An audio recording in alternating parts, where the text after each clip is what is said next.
Today on America's Court with Judge Ross. That's what you say. To use the call. Well, I'm not going to have a young black child raised without his father. So we can keep going That's back and a contradiction. Forth, and what it's going to come down to is you're contradicting yourself. Sit down. This is America's Court with Judge Ross.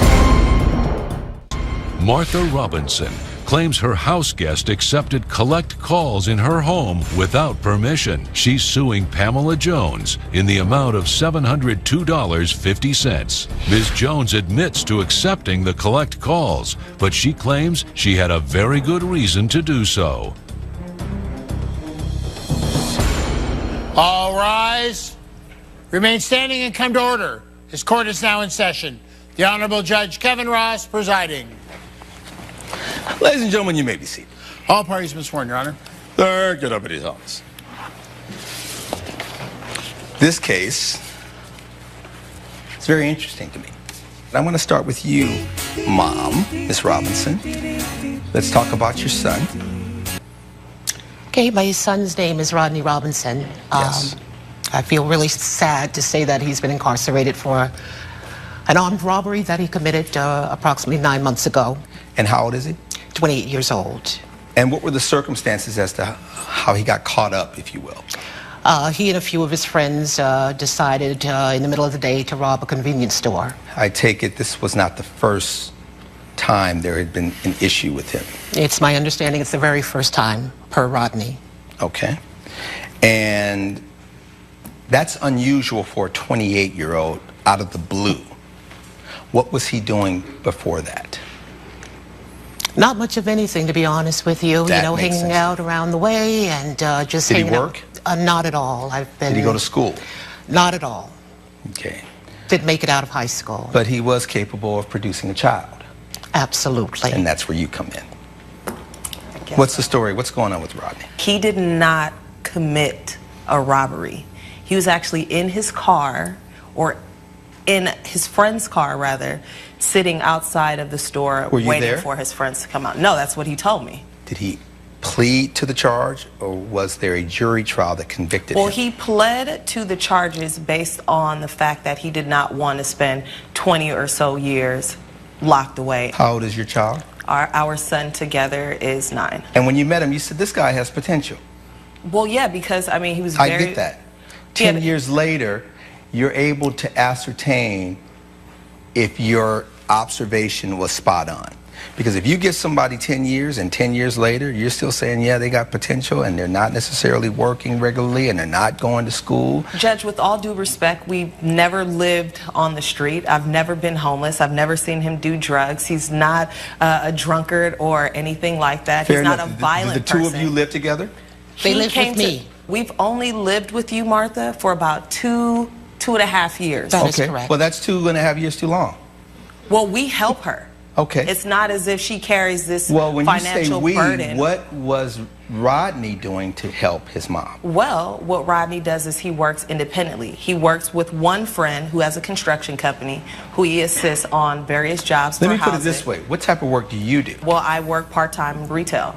Okay. But I'm also a full-time student, and I'm going to school to be a medical assistant. Okay. See, Rodney has good taste.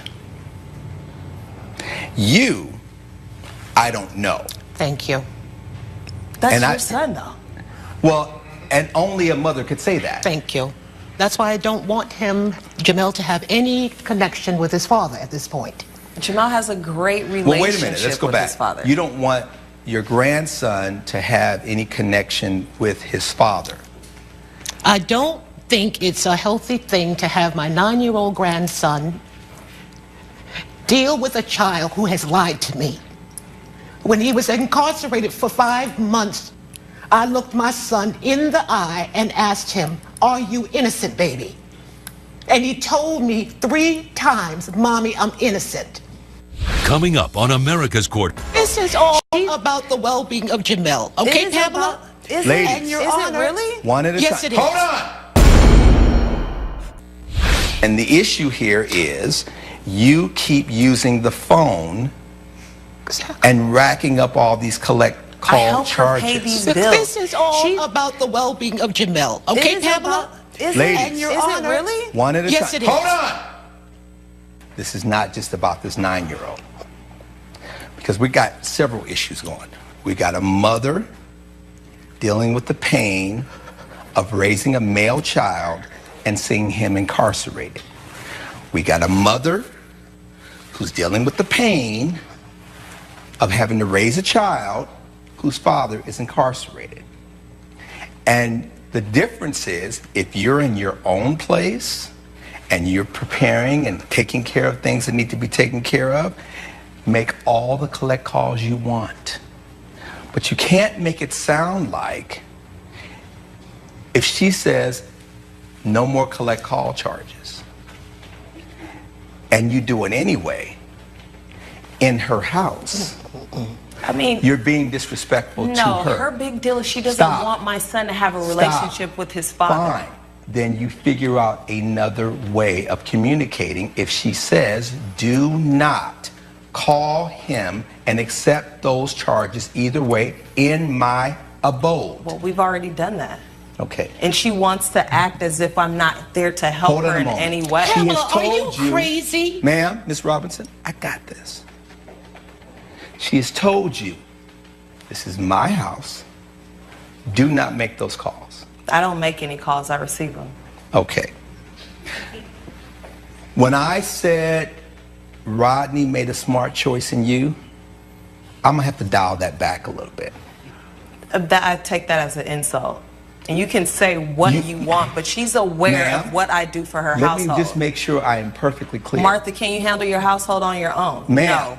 You don't get to ask the questions up in here. Let her answer. Ma'am, now you're trying my patience. Because you can ignore her, but that's not gonna fly up in here.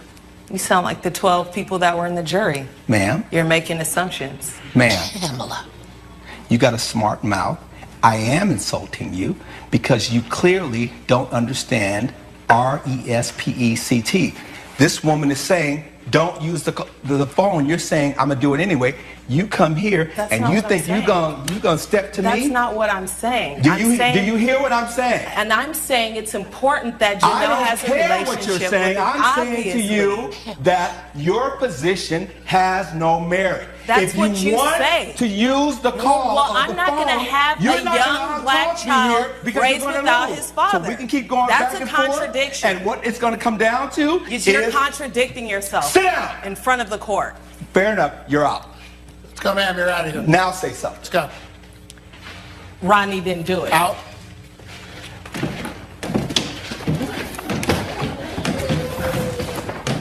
She started off really well.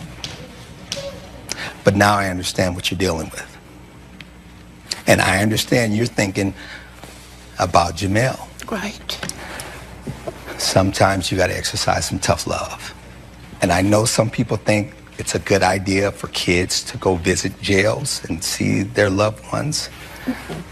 I don't know if they really understand the psychological impact of seeing your loved one locked up. It's hard for adults. So to walk a 9-year-old to a jail, to know that you're talking to your daddy on the phone and he's in jail, you're going to have to move her out. Yesterday. You're going to have to do it. You can continue to have a relationship with your grandson, but she's got to go. But my grandson, Judge. I got to protect my grandson. You're in a tough position. I understand. Based on the evidence before this court, the gavel will come down in favor of the plaintiff, Ms. Robinson. We will make sure you get the $702.50, ma'am. Thank you. Good luck to you. Thank you, Your Honor. Case closed. Judge Ross has ruled in favor of the plaintiff. The defendant has been ordered to pay $702.50. The judge got it. I may no longer have a son, but I do have a grandson I can still save. The judge did not want to listen to my point of view. I just want what's best for my son, and that's for him to have both of his parents in his life. Coming up, on the next Supreme Justice with Judge Karen. I don't think I've ever heard of a grown man pooping in his pants. Thank you. Not anybody younger than age 85, maybe.